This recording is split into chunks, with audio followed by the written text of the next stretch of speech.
Hey everybody, Tim here. Picture I'm showing you right now is me, summer of 1974, getting ready to go into my senior year of high school. Bought this 1964 Chevy II from my Uncle Ed. Didn't run, didn't drive. It was a 283 two-barrel 4-speed or 3-speed car. Thought it was cool as heck. It had a bench seat Hearst 3-speed shifter in it. Man, I was in heaven. I had me a hot rod.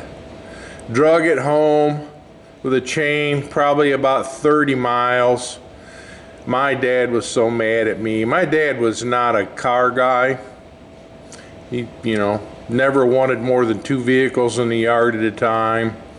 I dragged this thing home, multicolored piece of junk. Rusty chrome reverse wheels on the front of it, as you can see.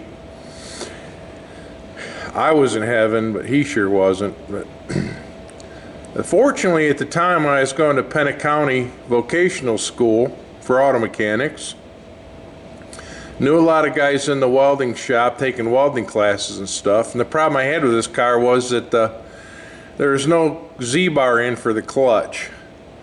So I went out to Earl's Auto Parts at the time. My good friend Chuck Caswell's dad owned Earl's, and pulled a bunch of Z-bars out of Chevys and figured out what would work and cut them apart. I mean, and at that time I had a hacksaw and a file. Man, I didn't have nothing. Using my dad's Craftsman tool set. I think at that time I'd bought a SK 3/8 set. SK came into Penn County and was selling tools, and I bought a 3/8 set, I think, from them. I still have, believe it or not. Recently one of my employees lost a 7/16 socket, and I've replaced that since.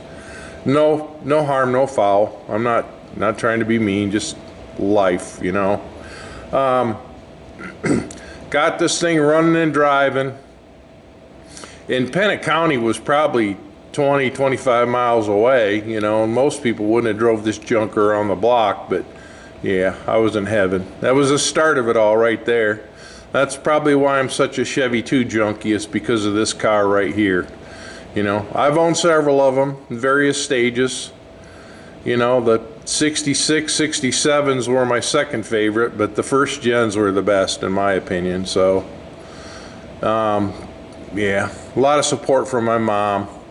Not a lot from my dad. It was junk. Shouldn't be dealing with this. Go buy a pickup truck so you can come to work for me, kind of stuff. And it was all good though. I loved my parents, miss them greatly. But anywho, a little bit of my life. That's what started my whole career into the automotive industry, was going to Penn County. My buddy Kenny went to Penn. He was a year ahead of me, so he graduated in 74. I graduated in 75. He was a machinist. He was a smart one in the group. So anywho, that's how my life started out. I've been pretty blessed. Managed a couple professional chassis shops and worked for Owens, Illinois in the R&D department for quite a while. Worked in a plant in Florida for a while, and I mean, this here's how I got started. I started working on cars for friends that wanted to go drag racing because I couldn't afford to do it. I had no money. I wasn't smart enough to save it. I was a young kid. I was looking forward to Friday and Saturday night, so we could cruise and the McDonald's and Burger King and just go out and have a good time. So anywho, that's the beginning of this Rambletron I'm doing here. I wanted to talk a little bit about what was going on in the shop. We're sort of got a Gasser-esque car going on here. I showed you pictures of the Willies before, and I just wanted to give you some updates on how this is going. What we figured out with this car. Heard last night that Bill, the guy I'm building this car for, had emergency appendix surgery last night. So wish him well. Praying for him and his wife to get through this okay. Usually appendicitis is not a major surgery, but it's an inconvenience just the same. As I said before, getting old ain't for sissies. I mean, you say golden years, and yeah, they're not so gold. But hey, I'm having fun. So let me show you what's going on here, okay?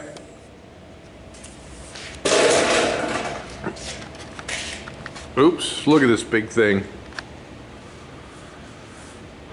What I've done here on the front of this car, I mean, you can see I've built this truss here because I couldn't run a bar this way to hold the front end up because it had gone across the heads and you never be able to get the valve covers of the heads off. So I trussed it like this. And I'm not done. There's another tube that's got to go down this way into the frame rail yet, but that's how I've solved that issue to keep the front end from bending up when he pops a wheelie. They will have wheelie bars, but I put a forward dash bar in it, like up against the firewall here, because there's so much stuff that's got to mount in this area, the steering column and everything else, the gas pedal, and then I put a straight bar across just for the strength. Sort of looks a little bit redundant, but I did it, so it's not welded in yet. I may change that to 1 1/4 inches, but because I think this bar here for what I'm doing will satisfy NHRA. So then on the inside here, we've got the whole back end roughed in, diagonals in, enough to hold everything upright. We've got the main hoop supports in, they're straight down, and then we put a kick off the back of that to help hold the back end of the car up. There'll be some more tubing in here. It's just, you know, easier to do this with the body off. So at that point I'm gonna weld everything up that I can, and then we can start putting the funny car cage in. You can see barely, we've got the upper hoop in, and the A-pillar bars are in, the 1-inch tubing in the floors in for the X. It's got to have some sort of X in the middle. We got some work to do on the outside. I've got to put over there, I've got to put a seat bar in underneath the seat to keep the rocker bar from coming in case of an accident. And then there's got to be diagonals in here, but I'm not quite sure how to do this one. I've got to get with Jack Richards to figure that one out. So it says it's supposed to come from where the seat bar is up to that corner, but as you can see, there's nothing there, so that's sort of going to be a waste. So I got to figure that one out. But Jack is great at helping. I lowered the drive shaft loop so we get the seat in there. I'd mentioned that before, so you can see that I cut that out, and then I put a piece in the middle and I fish plated that so that it's super strong. Transmission cross members in, we got that tacked in place. Then the mid plate tabs are tacked in place really well so we can hold the middle of the motor up. We'll cut that mid plate down a bunch. It'll have a lot of stuff because I've got to get the steering column in through that corner over there. Is going to be a bear, but I can do it. Waiting on the front axle from whack yet. We don't have that, but we sure got plenty to do. Yeah, so the Willies is coming along great. The lower body mounts are built. I don't know if you can see them in there or not. We got them tacked in place, and it's going pretty good. And we got this early Cavalier in Z34. This is an Alston car, one of their, I think it's called a ProLink car. I built a bunch of these back in the day. I used to work in an Alston chassis shop when I was younger. It's like one of my first real chassis shop jobs. Big block Chevy. The car was built as a pro street car, and whoever built it did a fantastic job. The car's, it's beautiful. You know, the way they build it. A-arm car. This belongs to Dick Sperry. He's going to race it. They're going to race this in super gas, I believe. So, but there's some issues with it we're going to fix. I mean, right here's one of them. You can see the tire's hanging out of the car, and it's real close. So when you jack the tire up in there, I think in this spot right here, there's only about 1/8 of an inch of clearance. So we're going to fix just some of the little odds and ends on this car for them, so they can go racing. A little bit of trans tunnel work, and like I say, though, whoever built the car did a nice job. Then, I mean, There's nothing else in the shop here. Shit pile everywhere, but that's what happens when you own too many tools. I'm working on the Chevelle. I think I mentioned that before. The trunk. I spent 6 hours yesterday scraping the rubberized undercoating out of this thing so I could repair the trunk. You could see over here on this side, right above the frame rail right here, there's a brace that went from up by the wheelhouse back into the tail panel, and there's a body mount. You can see the hole there, a body mount right there to help hold the floor of the trunk up. Those are rusted out on the top. And somebody had pop riveted aluminum and over them in Bondo to fix them. I never caught it when I bought the car, but it really probably wouldn't have mattered, you know, to me. So this is the only bad spots in the whole car. Everything else is solid as a rock. So I bought replacement floor pans, the pieces to fix this, and that's what I'm going to do today, is try to get them cut in and ready to go. So get all that. It's like I say, it's all scraped out. I still got to wire wheel it and clean it, but at least that crap is scraped out. So I'll get those pieces in. And the nice part over here is like the drops for the quarter panels are good. Everything's great there. So I'm gonna finish this up and detail it, make the trunk look real pretty. So yeah, that's what I got going on. Then I'm gonna get the Chevy II in here and we're gonna discuss that. I got it running and driving enough where I could go from home to the shop, which is only 2 blocks away. But I've rolled the tires off the rims twice on the front end because the front geometry is so messed up. And I want to show you guys that, how I work through that stuff, get it all figured out, you know, so that it drives right, because the thing drives horrible. It runs great, it's, you know, a pretty solid hot rod, but man, where did the front end wreck it? So everything is new and everything is wrong. So I'm going to try to walk you guys through that. I showed you that in an earlier video. See the rear end housing in this one. So I don't call it a real gasser because it's got a 4-link in it.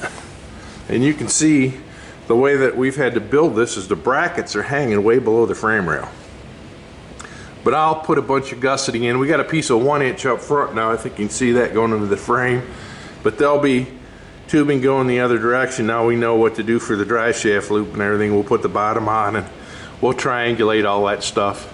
So it'll be super strong. Hold up with this Hemi. The bars that I have in there now, the 4-link bars, those are just mock-up. They're sort of holding the rear end housing and the brackets in place so everything's square to the world. So, and here's a good deal here. I wanted to show you this. The housing is set like the engine is at a 3-degree angle and the housing is 2-degree angle. I usually set like a difference of 1 degree between the housing and the drive line or the powertrain angle. And then on the shocks, the shock strut rods I make here, they represent a 7-inch stroke shock at like 50% compressed, 50-60% compressed. Set the brackets in the middle, and that's how I place that cross member right there. You know, that tells me where that cross member goes once we got that figured out. And I lead them back anywhere from 7 to 10-degree angle, so if you're rotating the housing this way, this bracket here is not rubbing on the shock. So, I mean, if I wanted a real wheelie popper, I would mount the shocks in front of the housing, but I don't with this car. It's going to have enough torque that the shocks being behind the housing will be a good thing. So, make the car more stable. And that's my key, because it's so high with these big 33-inch tall tires that I want, you know, the suspension mounting points as far out as I can get them for stable, make the car more stable. So I think I've mentioned that before in videos, but that's what we've got going on. Back here in the back, up in that hole right there, I'm gonna put the radiator in. That'll be the first thing I do. Is once it's welded up and all the tubes are in, I'll mount the radiator and we'll poke some holes in the back of the body. I've shown you the holes in the frame rails on the inside of the 4-link brackets before. The water lines are going to run up through there, and I got a water pump laying over there, a remote pump that will probably mount over on that side of the chassis somewhere underneath the car. because we're not going to have water pump on the engine. It's going to be in the back. The front end of this car is super narrow. Then I've showed you the bubbles that clear the valve covers right here. There's bubbles in the front end, so basically what that'll do is I can put the vacuum pump on it and possibly an alternator up here to give, you know, just so we got more space up in front. It's going to be on alcohol, but the fuel pump will still be in the back. We got a big Magna fuel pump to put on it, so it's about what I got going on in the shop. I wanted to show you all this stuff, what's going on. Like I say, our next step will be with this to pull the body off, get it out of the way, and I'll start welding some of it up as much as I can on the jig and fitting a funny car cage in. Bunch of parts laying around. I think I showed you these before. This is a loop I buy from Checkered Racing. You know, get them for 60 bucks, you know, for 2 of them, plus the shipping, so you're 75 bucks a piece in them. But they're nice for this type of car. And to fix this Cavalier, they'll be nice too, because the drive shaft rubs on the lower cross member because it's flat. So, oh, something else I wanted to show you too. We talked about this being a 750 cert car. What that means is it'll certify to go 750 in ET in a quarter mile. Therein, it's got to be TIG welded, and it has to have like these 1-inch floor diagonals in the floor, and the rocker bar and everything I talked about. That stuff all has to be there. And I'm going to show you what the NHRA tech guys are looking for when you do this. This is an SFI book that I have from a previous life when I had certified cars, and they give you a drawing of what they expect to be in the car and the size of the tubing, location, size of tubing.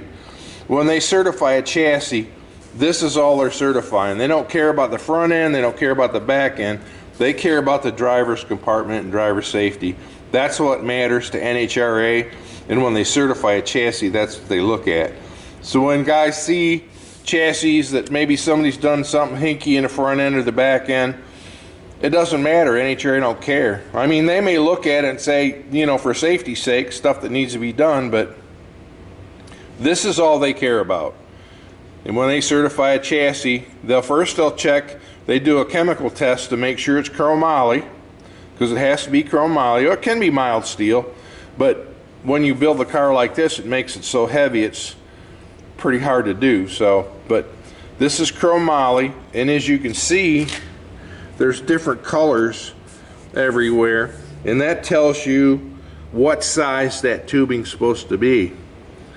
You know, like in this one, the red tubing is all 1 5/8", so 83, and then the blue and red, that's I believe 058, 1 5/8", 058, but I build all that out of 083.